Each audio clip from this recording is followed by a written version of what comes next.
On another thing that I have learned over the years, and that is that so many of the problems that are portrayed to us as problems of scarcity have nothing to do with scarcity and are really problems of distribution.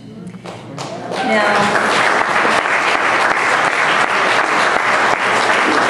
I must say I learned this at a very early age when I decided at the age of 18 that instead of going to school, I would go travel around the world and try to help poor people. And I would study nutrition so I would have some kind of skill to teach people. So I went to Mexico and I studied nutrition in the National Institute of Nutrition in Mexico.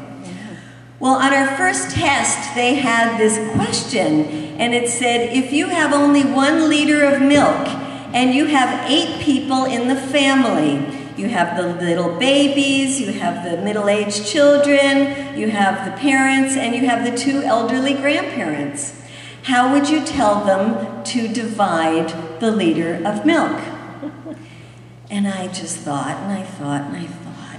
And I thought, you know, even in Mexico, you could go to any grocery store at the corner, and there's just tons of milk there.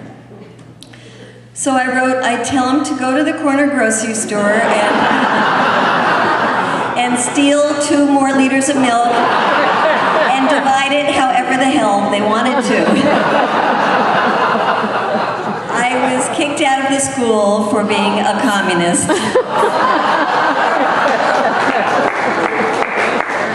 But that lesson comes home over and over and over again.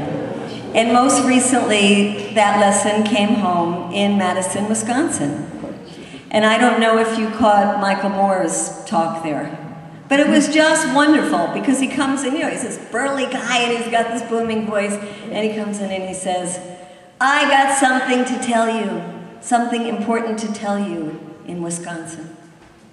Wisconsin is not broke. There is no fiscal crisis in Wisconsin. There is no scarcity in Wisconsin. There is a governor who just gave a tax break to the wealthy that is exactly the equivalent of the deficit he says that he now faces and he wants to balance on the backs of the workers. The Wisconsin is not broke.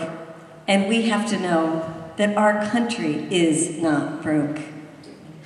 That this is a very, very wealthy country. And if you look now, Wall Street is booming. The corporate profits are booming. And it's very interesting now that there's a new movement afoot that really is focusing on this issue of corporations not paying their taxes. And there's a group called Uncut that started in England, coming to the United States, full of youthful energy, going into the banks, taking over the banks, having a teach-in right in the middle of the banks, and then shouting, I pay my taxes, why don't you?